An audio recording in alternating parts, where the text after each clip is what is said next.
family starts to believe they are not alone after relocating to their new house in the suburbs. Get ready to relive the adventure as we recap the story of horror and drama film today. Presents, production year 2024. The film opens with an empty house that already has an invisible entity inside it. The entity can see the house from its own point of view. After exploring the house, the entity goes upstairs and hides inside a cupboard. When a family comes to visit, the entity comes down. A lady named Rebekah comes with her family to see the house, and she really likes it. She decides to buy it despite it being out of her budget. The house is very close to her son Tyler's school. Tyler is a professional swimmer, and Rebekah wants him to compete at the national level without any obstacles in his training. However, Rebekah's husband Chris is not happy with her decision. He thinks their daughter, Chloe, is not ready for such a big change. Recently, Chloe's friend died, which has made it hard for her to leave the house. But Rebekah doesn't care about Chloe's feelings at all. As Rebekah and Chris are talking, the entity listens to them. As soon as the entity realizes that Rebekah is going through a trauma, it starts following her.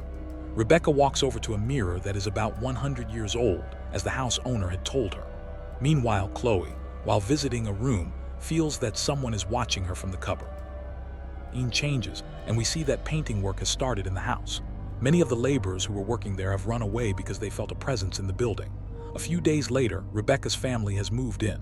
Rebekah is on the phone, and we find out she fraudulently accessed her own company to pay for the house. She doesn't feel bad about it, believing it's okay to do anything for her loved ones. Chloe is shown crying alone and falls asleep. When she wakes up, she feels she is close to someone. She immediately gets up and walks toward the cupboard, asking, "Nadia, is that you?" She thought the soul of her friend had come to live with her, but the entity doesn't say anything. The next day, Chloe was found to have scattered her books on the bed. Then she got up to take a shower. The entity entered her room from behind and saw a picture of Chloe and her friend Nadia. After that, the entity put all the scattered things in the room back where they belonged. When Chloe came out, she screamed in fear, wondering how this happened. Then she realized that Nadia was helping her. Now she was no longer afraid of this spirit. Chris heard her screams, came into the room, and asked her what happened. Chloe lied and said she saw a mouse because she didn't want to tell her father that her friend's spirit was there. Chris goes downstairs and discusses Chloe's condition with Rebekah. He says Chloe is not well and that her friend was killed by a drug overdose. He also mentions that another girl was murdered in the city in the same way and they should take care of Chloe. But Rebekah doesn't seem to care and tells Chris that she thinks he's overthinking things. Meanwhile, her son Tyler comes home with his friend Ryan. He introduces Ryan to his family and Chloe. Ryan likes Chloe at first sight, but Tyler warns him not to be friends with his sister. That night, Rebekah and Chris talk about Chloe again. Chris thinks Chloe should see a therapist. Rebekah gets angry again and says Chloe just needs time. Chris gets angry and tells her not to forget that Chloe is her daughter too, not just Tyler. The next day, when Chloe is home alone, Tyler's friend Ryan comes to see her. Chloe offers him a drink and invites him to her room. Ryan refuses, saying Tyler warned him not to go to her room, but then he goes to her room anyway. They both take drugs here. Chloe shares her grief with Ryan, telling him how lonely she feels after her friend's death. Ryan becomes curious and tells her that he has never experienced death, and he wants to know how it feels when someone dies. Chloe needed someone to share her grief with, so she continues talking, and they become very close. Ryan also shares that no one in his family cared for him and that his mother was very toxic. Before they can get any closer, the entity, who doesn't like this, breaks the closet to scare them away. Ryan thinks the closet was just loose, but Chloe knows it was the entity. She feels a strong breeze on her face and realizes it's Nadia telling her to stay away from Ryan. With so many things going wrong, Chloe finally decides to tell her family. At the dinner table, she asks everyone if they've felt another presence in the house. Tyler thinks she's crazy and tells her that her friend's death has left a deep mark on her mind. Chloe begins to cry and Chris scolds Tyler. Tyler and his mother angrily leave the table. Tyler later tries to apologize, but Chloe is still upset. He complains to Chris, who tells him that Chloe is in shock and he needs to take care of her. However, Tyler is not worried at all. He tells Rebekah with great pleasure how he pranked a girl and leaked her private photos. Rebekah doesn't scold him.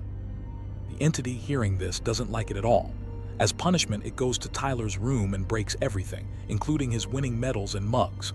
Chloe is the first to hear the noises and run to the room, followed by the rest of the family. Everyone is shocked and scared. They get scared and run out of the house, and Chloe follows them. Chloe tries to reassure everyone that it's just her friend Nadia who has come to stay with her and they shouldn't be scared. Tyler and Rebekah are not ready to go back inside. They have now believed that Chloe was telling the truth and that there really is an entity in the house. However, they are still not going inside. Chris brings her back inside and convinces everyone else to come in too. After coming home, Chris calls the woman who sold them the house. He asks her why she sold them a haunted house. The woman replies that there was no entity before. She offers to send her sister-in-law, a psychic, to help them. Chris agrees. The next afternoon, the psychic arrives. As soon as she gets there, she feels a breeze on her face and knows that the house is truly haunted. After noting some small things, she tells everyone that there is an entity present. She says the entity is suffering just like Chloe. The entity is in some kind of stress. Everyone is surprised because they didn't tell the psychic about Chloe.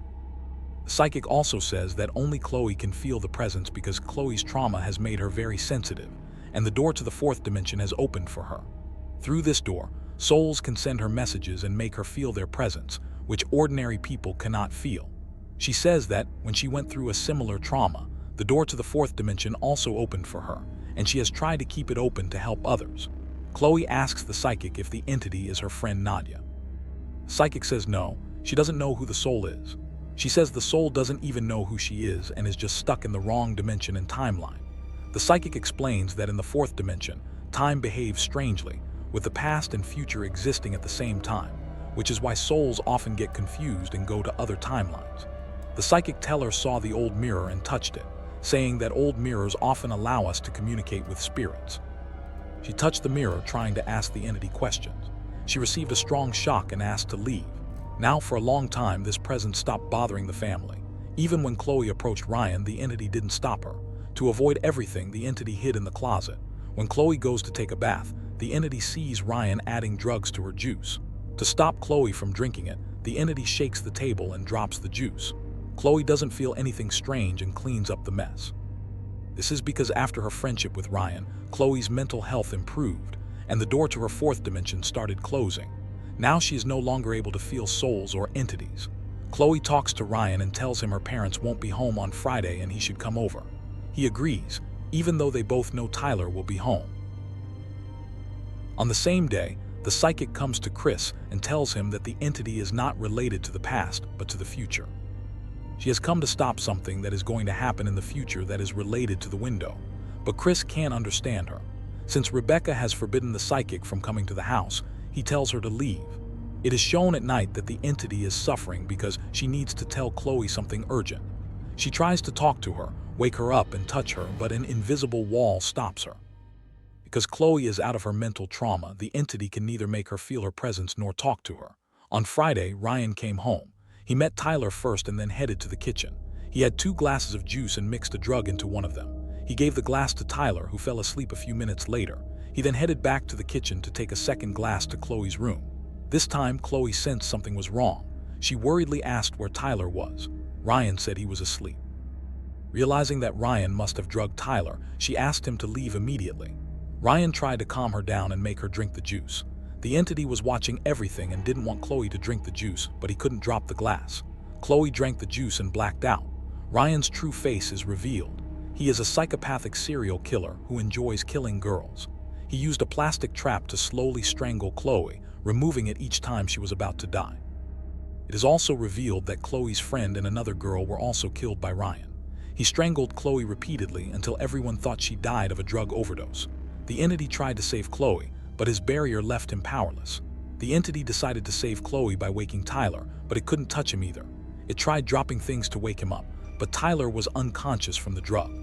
The entity screamed loudly in Tyler's ear, and Tyler woke up, disoriented.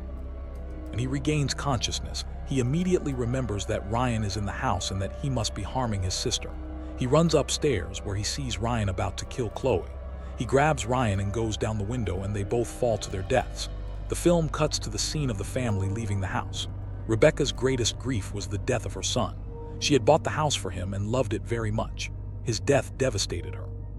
As she became mentally weak, her connection to the entity began to form. For the first time, she felt the entity in the house and went to the 100-year-old mirror where she finally saw it. She discovered that the entity was the spirit of her son, Tyler, who had come from the future to save his sister Chloe's life. Upon learning this, Rebekah screamed and cried, telling Chris and Chloe that the entity was their brother Tyler, who had come to save them. The entity is then seen leaving the house and ascending. The spirit's purpose has been fulfilled and it has gained its freedom as it ascends towards heaven. And showing this story ends here. Appreciate a subscribe and please remember to like. Thanks for watching.